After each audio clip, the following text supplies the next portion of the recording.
pero han visto el carácter accesible, en ocasiones muy humilde, de los investigadores, que tienen un currículum increíble, muchísimo mayor que el mío, por cierto, y que motiva sobre todo a la sangre joven a que se acerquen, a que platiquen.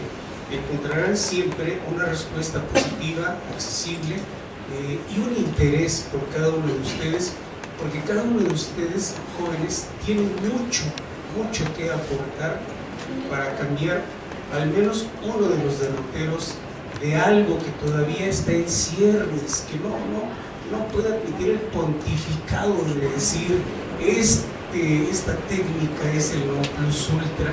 Probablemente estamos equivocados, como en la historia de la ciencia se ha constatado, y necesitamos sangre joven que enfrente todos esos retos a través del trabajo, que es el gran valor que todos ustedes tienen. Muchísimas gracias por su asistencia. Llegamos entonces a la conclusión de nuestro taller,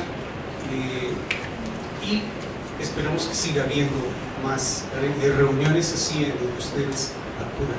Iniciamos, le comentaba en tono de broma al doctor Ricardo Beristain Cardoso, una eminencia en lo que se refiere a tratamiento de aguas, que no podía yo leer toda su semblanza porque si no iba yo a ocupar toda la plática.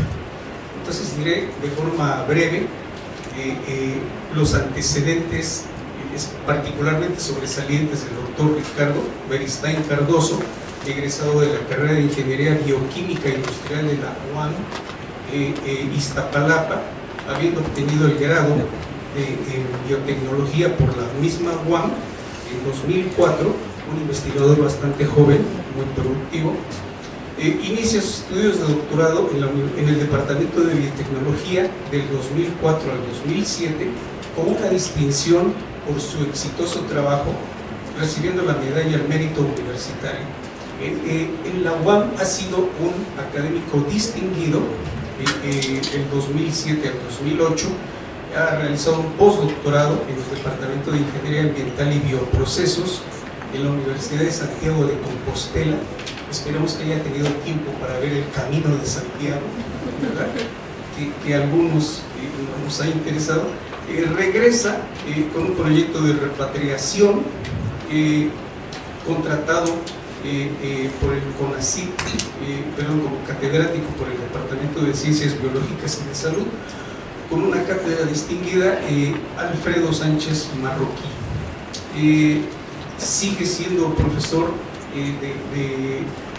con diversas materias, miembro del SNI nivel 1, actualmente funge como profesor titular del Departamento de Recursos de la Tierra en la UAM Lerma, teniendo la actividad pesada de ser el jefe del Departamento de Recursos de la Tierra de la División de Ciencias Básicas e Ingeniería de la UAM, galardonado con el premio de docencia por su carrera distinguida como catedrático, miembro del CONACYT de evaluadores, y un larguísimo etcétera con una serie de estancias, entre ellos en la madre patria, en la Universidad de Santiago de Compostela, trabajando en diferentes temas: higiene industrial, asesoría Pemex, refinería, etc. Y ahora su principal línea de investigación es en lo referente al desarrollo de sistemas híbridos para el acoplamiento de procesos biológicos para la depuración de aguas residuales de composición química compleja, ¿sí? Ha publicado más de 35 obras con arbitraje estricto, más de 600 citas, lo que habla de la calidad de su trabajo a nivel internacional, y árbitro consultor en 5 revistas internacionales. Es un gusto para mí, es un honor presentar al doctor Ricardo Beristain Cardoso con la plática correspondiente. Gracias. Muchas gracias, doctor, por la presentación. Hasta yo me sorprendí. Muchísimas gracias. También agradezco la invitación. Es un evento interesante, más sobre porque es bajo la temática de tratamiento de aguas residuales utilizando tecnologías renovables, ¿no? Y hablan de tratamiento de aguas y pues, pues en el agua, ¿no? Vamos para allá, ¿no? En esta ocasión les voy a platicar sobre la digestión anaerobia como tratamiento integrado y sostenible de las aguas residuales. No voy a dar tantos números ni tanta ciencia para no aburrirlos. Aquí la idea de la plática es llevarlos a un debate o a una reflexión de si podemos colocar a la digestión anaerobia como cabeza de las tecnologías de tratamiento en México debido a las bondades que presenta, que les voy platicando más al rato, y cómo ser una tecnología sostenible de las aguas residuales. La estructura de la presentación, bueno, es un panorama actual, procesos secundarios de tratamiento, donde voy a hacer una comparación interesante entre un proceso aerobio y un proceso anaerobio. Se hablará un poco de la digestión anaerobia, biogás, en la línea del tiempo, producción de electricidad, que es una de las bondades de la digestión anaerobia, entre otras aplicaciones. Como panorama actual, aquí podemos ver un perfil del caudal tratado de aguas residuales municipales en México, del 2008 al 2017, y en el 2017 lo que nosotros podemos observar que solamente se trataron 135 metros cúbicos por segundo de las aguas residuales colectadas de tipo municipal, lo que representa solamente un 63% del tratamiento de agua municipal. Eso significa que seguimos descargando alrededor del 40% un agua residual que no está tratada. En el caso del aspecto industrial, en el 2017 solamente se está tratando el 40% del agua residual recolectada. Seguimos descargando por el ámbito industrial 60% sin tratarlo, y eso es un problema grave porque generamos tres efectos negativos: problemas a la salud, problemas ambientales y problemas en las actividades económicas. Y a nivel industrial, a nivel mundial, lo que se está buscando o lo que se está evitando precisamente es descargar estas aguas residuales por el impacto que generan. Lo que se está buscando es reusar el agua tratada, precisamente buscando lo que se le llama la descarga cero, para disminuir la contaminación ambiental. Ahora, actualmente el agua residual es un recurso no explotado. El agua residual ya no se debe de considerar como un recurso o como un problema que requiere o necesita una solución. El agua residual ya debe de ser parte de la solución por todas las bondades que presenta, que voy a platicar más adelante.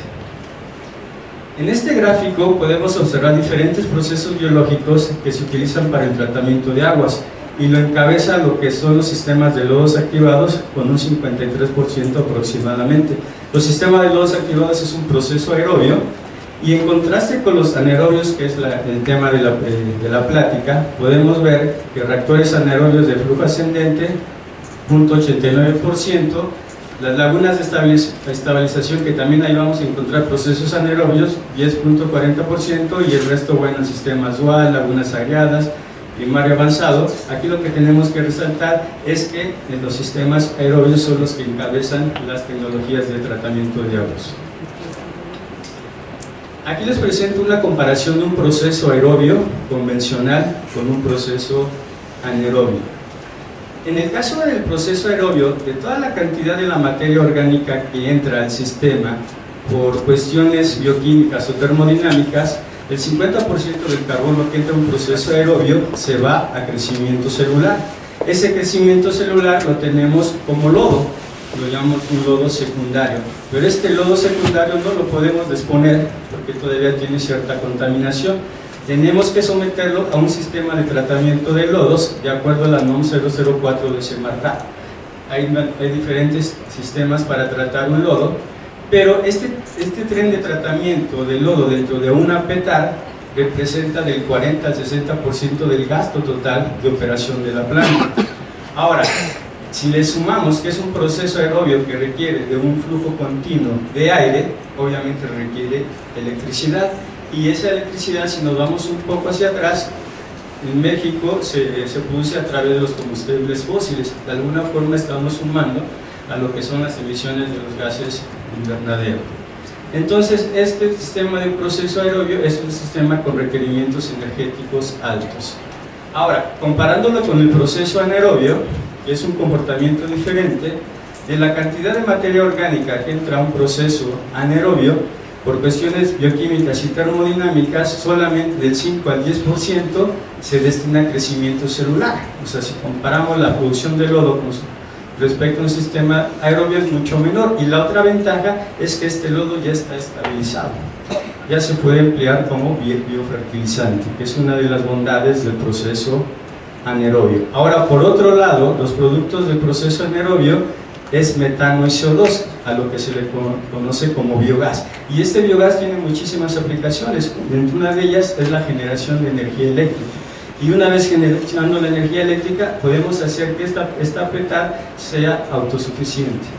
Ahora, por otro lado, el agua residual que se trata en este proceso anaerobio es rico en nutrientes, porque el proceso anaerobio no está diseñado para eliminar nutrientes. Nutrientes me refiero a nitrógeno y a fósforo principalmente. Entonces se puede utilizar el agua residual para riego agrícola, o incluso se puede recuperar nutrientes, por ejemplo el fósforo en forma de estruita, y se han logrado recuperar desde el 25 al 95% del fósforo y utilizarlo como biofertilizante. Y este biofertilizante desplazaría en cierto porcentaje a los fertilizantes minerales o industriales, que al final están sumando también a lo que es el calentamiento global.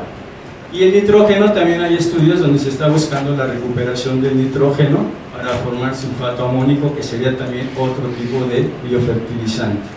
Solamente que este sistema es un poquito más caro, pero los investigadores están buscando la forma de economizar. Lo que hacen con el nitrógeno que está en el agua residual, por el pH está como sal de amonio, alcalinizan para llevarlo, de acuerdo a su pH, a gas amoníaco. Este gas amoníaco atraviesa una membrana semipermeable, selectiva para que solamente cruce el amoníaco, y después pasa por una solución ácida para formar el sulfato de amonio. Es un sistema ahorita caro, pero bueno, siguen trabajando para economizar. Ahora, con respecto a construcción y espacio, los sistemas anaerobios ocupan menos espacio con respecto a un sistema aerobio, y si recordamos, en una planta de tratamiento la construcción o la obra civil es lo más costoso. Entonces, si vemos todas las bondades de un proceso anaerobio, vemos que es un sistema muy integrado y sostenible para el saneamiento de las aguas residuales. La digestión anaerobia es un proceso biológico complejo donde participan un gran género microbiano, de tanto bacterias como arqueas, y vemos 4 etapas principales. Una hidrólisis, donde es el rompimiento de estructuras complejas, proteínas, carbohidratos, lípidos, aminoácidos, azúcares, ácidos grasos, alcoholes. Después entra la segunda etapa, que es una acidogénesis, donde se genera propiónico, butírico, valérico, etc. Una tercera etapa, donde entra la etapa acetogénica para la producción de acetato, hidrógeno molecular y CO2. Y por último, la etapa metanogénica. Podemos tener dos: metanogénesis acetoplástica o metanogénesis hidrogenotrófica. Y la metanogénesis acetoplástica es la que participa más en la producción de metano, alrededor del 70%. Ahora, otra también de las bondades de la digestión anaerobia es que es muy flexible para la utilización de diferentes tipos de sustrato, como podemos apreciar en esta tabla. Podemos utilizar aguas residuales de agroindustrias, aguas negras, heces animales de cría, aguas residuales de matadero, heces animales, basura doméstica, estiércol sólido, restos de cosecha. Si ven, podemos tratar tanto residuos orgánicos como residuos líquidos. Entonces, esa es una gran flexibilidad de la digestión anaerobia. Ahora, la digestión anaerobia tampoco es algo nuevo, pero también es importante conocer un poco de su historia. Todo empezó en el siglo XVIII con el científico italiano Alessandro Volta. Él lo que observó es que había burbujas en los pantanos, y él dijo: esas burbujas dependen de un proceso de fermentación, pero nunca se imaginó el alcance o la potencialidad que iba a tener esta generación de biogás. En el mismo año, Faraday toma una muestra de este biogás y ve que está constituida de hidrocarburos, y posteriormente, abogado con toda esta información, presenta la primera estructura completa químicamente hablando del metano. En 1875, Popov, él lo que muestra es que el biogás solamente se da bajo condiciones anaerobias, que es estrictamente anaerobia. Posteriormente, el científico Herter, él lo que muestra es que el acetato que se encuentra en las aguas sucias forma estequiométricamente metano y CO2, lo que es la metanogénesis acetoplástica que vimos en la ruta completa de la digestión anaerobia. Y después entra Pasteur, y Pasteur lo que hace es que monta el primer digestor para tratar estiércol de caballo, un digestor de 1 metro cúbico para formar biogás. Y es el primero que dice que con la velocidad a la que se produce metano es suficiente para iluminar las calles de París. Impresionante, ¿no? Y después entra en 1906 IMOF. Yo creo que todos que trabajamos en tratamiento de aguas ubicamos a IMOF por el tanque IMOF, por el cono IMOF que utilizamos para medir los sólidos sedimentables, IBL, cosas por el estilo. Pues IMOF fue el que llevó la digestión anaerobia más allá desde el punto de vista de la ingeniería, porque diseña el primer reactor anaerobio que lo denomina el tanque IMOF y lo patenta en 1906, y es el primero que construye una planta de tratamiento anaerobia en Alemania. Y esas plantas de tratamiento para generación de biogás se utilizaron durante la Segunda Guerra Mundial por la escasez de combustible. Ya al final de la Segunda Guerra Mundial se cayó mucho la producción del biogás por el fácil acceso a los combustibles fósiles.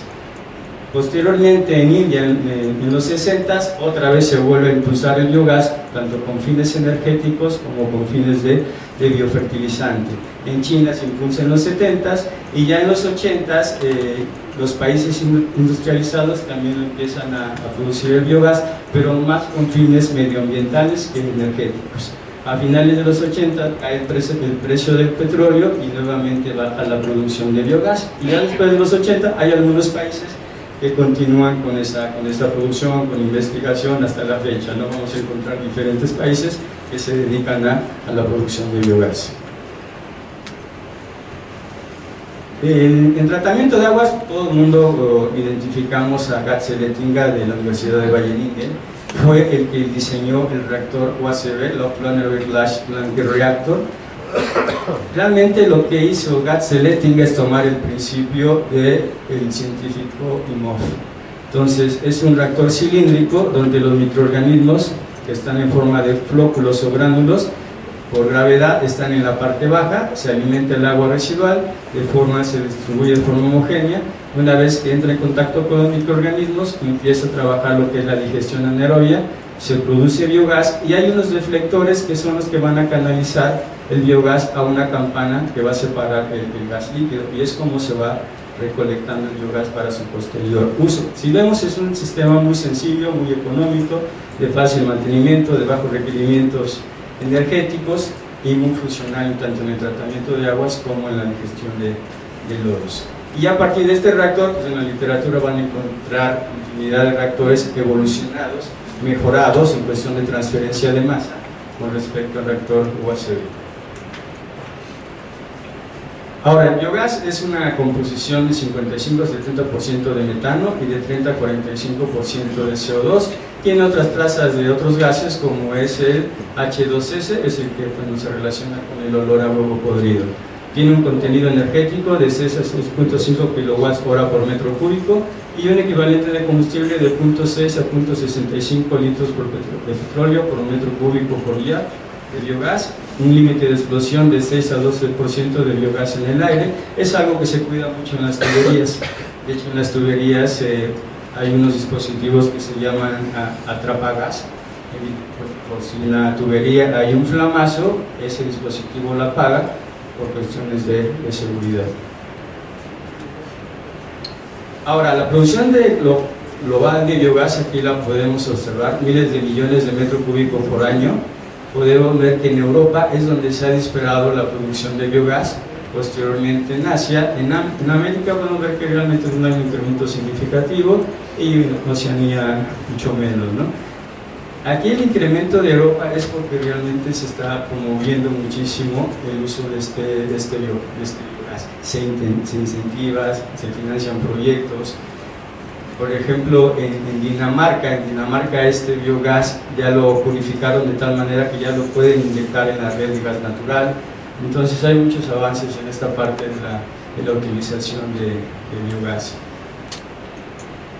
En América no vemos un incremento, pero por ejemplo en Nueva York ellos separan los residuos orgánicos de las aguas residuales, los someten a una digestión anaerobia termofílica son 50-55 grados centígrados, generan energía eléctrica y ahora se están abasteciendo alrededor de 20.000 habitaciones en Nueva York y esperan crecer todavía más. Respecto a la demanda de energía primaria por combustibles en México, bueno, aquí podemos ver que la mayoría es a través del petróleo, gas natural, carbón y lo que son las fuentes renovables, realmente es un 11%. Y aquí podemos identificar al biogás, realmente es muy pequeñito, 0.04%. Entonces se necesita trabajar más por todas estas bondades para que empiece a desplazar a los combustibles fósiles. Y ahora actualmente con el Acuerdo de París, que lo que está buscando es que el aumento de la temperatura atmosférica sea menor a 1.5 grados centígrados. Entonces eso es lo que nos va a obligar, por estar dentro del acuerdo, de alguna forma a ver cómo vamos a desplazar el uso de los combustibles fósiles con fuentes renovables, ¿no? Tenemos las alternativas, sí lo podemos hacer, pero dicen varios científicos que posiblemente, aún así, reemplazando los combustibles fósiles, posiblemente no controlemos lo que es el calentamiento global, que tendríamos que entrar a tecnologías de captaciones de gases de efecto invernadero como el CO2 principalmente, sistemas para captar el CO2, incluso están buscando la forma de congelar el CO2 para de una forma buscar ese equilibrio, porque ahorita en esta cuestión de tratamiento los gases que ahorita nos interesa mucho es lo que es el CO2 y el metano es 21 veces más potente que el CO2, pero aún así los dos contribuyen con el calentamiento global. Y las aplicaciones de biogás, son muchísimas las aplicaciones, como cogeneración para la generación de energía eléctrica, calor, quemadores, lámparas de biogás para iluminación, motores para potencia mecánica, incluso se puede mejorar para que se pueda utilizar en la industria automotriz.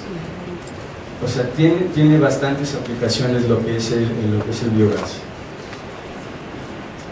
Aquí podemos esquematizar de forma rápida este circuito cerrado de lo que es la digestión anaerobia como sistema integral de saneamiento sostenible. Aquí tenemos un digestor anaerobio, una válvula, un desulfurizadores para retener al H2S del biogás porque es corrosivo, y las aplicaciones que le podríamos dar: calentador de agua, lámparas de biogás, uso de cocina, generador. El agua residual lo podemos utilizar para criadores de peces, como riego agrícola, el biofertilizante como abono para cultivos. O sea, si ven, podemos lograr un circuito cerrado, y es lo que se está buscando a nivel internacional, o lo que está de alguna forma promoviendo las Naciones Unidas, el reuso del agua, el circuito cerrado, para ya no estar sobreexplotando los mantos freáticos o las aguas limpias. Esta es una foto del uso doméstico. Aquí podemos ver lo que es el digestor de lodos. Ellos tratan lo que es un estiércol, una cámara de biogás, y posteriormente la canalizan para uso doméstico. Tiene bastante uso a nivel rural, y aquí podemos ver, por ejemplo, en cocinas de biogás.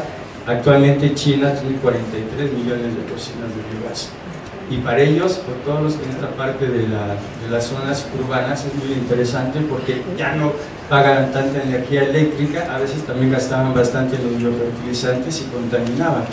Generan su propio biofertilizante y su propia energía eléctrica, y para ellos es realmente valioso esta parte por la economía, ¿no? Entonces eso también, una vez que se impulse todo esto más grande en México, también puede mejorar mucho la cuestión de empleo. Ahora, hablamos de un sistema aerobio al inicio, que es el sistema de lodos activados, y vemos que uno de sus problemas son los altos requerimientos energéticos por la creación y por el tratamiento de lodo. Aquí es cuando también ahora entra lo que es la digestión anaerobia, salvando estos sistemas, porque todo el lodo que se genera en un sistema de lodos activados por digestión anaerobia, se está buscando, o algunas ya lo lograron, transformarlo en energía eléctrica, y de eso está siendo un poco más autosuficiente la planta de tratamiento. Ya no se le está pagando tanto a la Comisión Federal de Electricidad. Entonces ven la magia de la digestión anaerobia también entrando al rescate, ¿no? Este es la petar de Atotonilco de Hidalgo. Estos son sus digestores anaerobios. Igual tiene un sistema de lodos activados, que todos los lodos secundarios se van a mandar a este digestor de lodo, se va a producir biogás y se va a transformar en energía eléctrica, y este va a abastecer el 60% de la energía eléctrica de toda la planta. Solamente el 40% se lo van a pagar a la CFE. Aquí es un cuadro pequeñito. Si ustedes buscan el informe del Instituto Mexicano de Tecnología del Agua 2016, son muchísimas tablas, pero aquí pueden ver las diferentes plantas de tratamiento y el uso que le están haciendo. Uno lo que hacen es quemarlo, porque dicen, pues en lugar de metano, que es más potente, mejor CO2, que es menos potente, ¿no? Entonces lo queman. Y otros, no, mejor aprovechamos y generamos energía eléctrica. Por ejemplo, la Petar del Ahogado, que está en Jalisco, y la Petar San Pedro Mártir, que está en Querétaro, ellos están recuperando del 60 al 70% de energía eléctrica, solamente están pagando 30-40% a la CFE. Ahora, si esto se le implementan las tecnologías limpias como la fotovoltaica, eólica, se puede abatir más estos gastos. Estos son algunos de los quemadores abiertos. El de la planta Dulce Nombres de Nuevo León.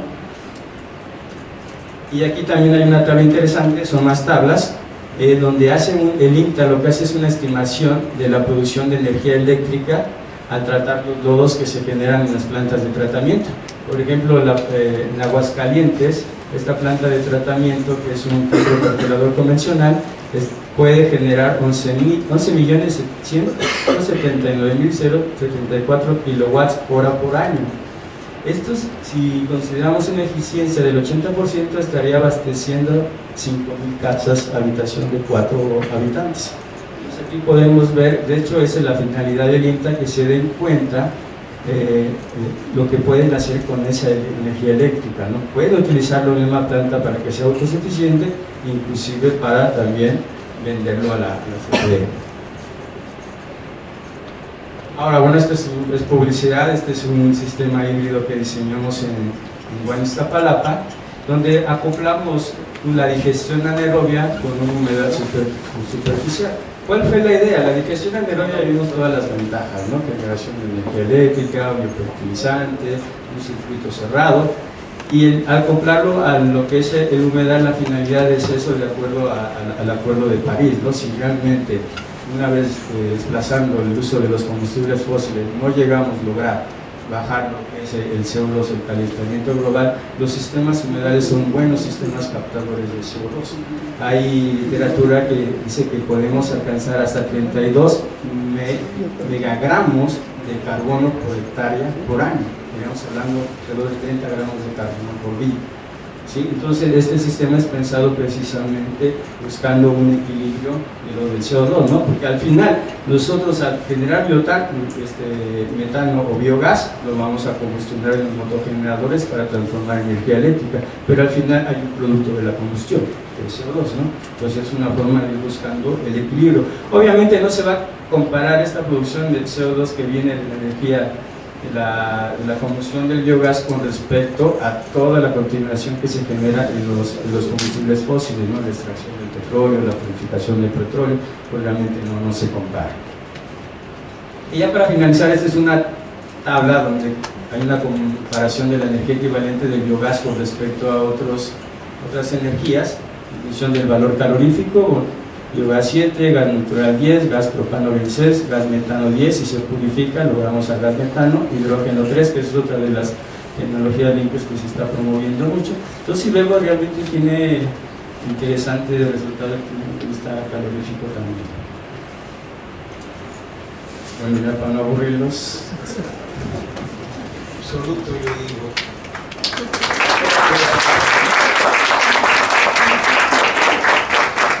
Por favor, preguntas, ¿qué es lo más interesante para una plática?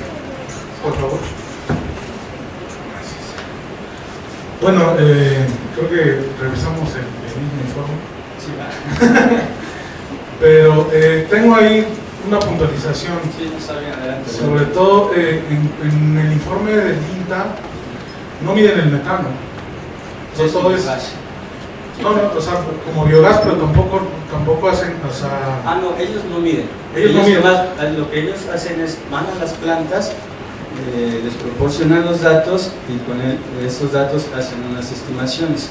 O sea, son estimaciones. Exacto, son estimaciones muy gruesas, sí, ¿no? sí. Estamos de acuerdo con eso. Y otra cosa, aquí preguntarte, ¿qué tan complicado es mantener una relación metano-CO2 en sistemas de digestión anaerobia, por ejemplo en las plantas que ya están trabajando?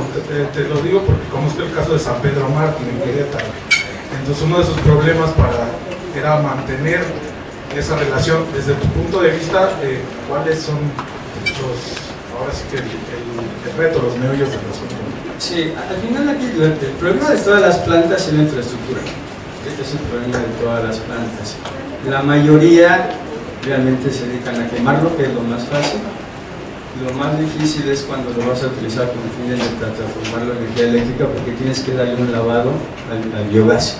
Entonces tienes un sistema de tratamiento para desulfurar, bajar el vapor de agua, mantener la concentración que no sea explosiva, que eso es otro de los problemas. Pero como es un sistema anaerobio que si tú lo diseñaste bien, pues está sellado, o sea, no hay entrada de oxígeno, tú tienes ahí un control.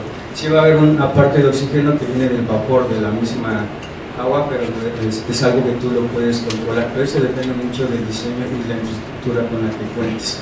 Porque si es una infraestructura abierta o con fracturas, obviamente vas a tener problemas de entrada de gas y puedes entrar a problemas de la explosión. Arriba de 13% de oxígeno dentro del biogás es explosivo, pero necesitas una fuente de emisión también.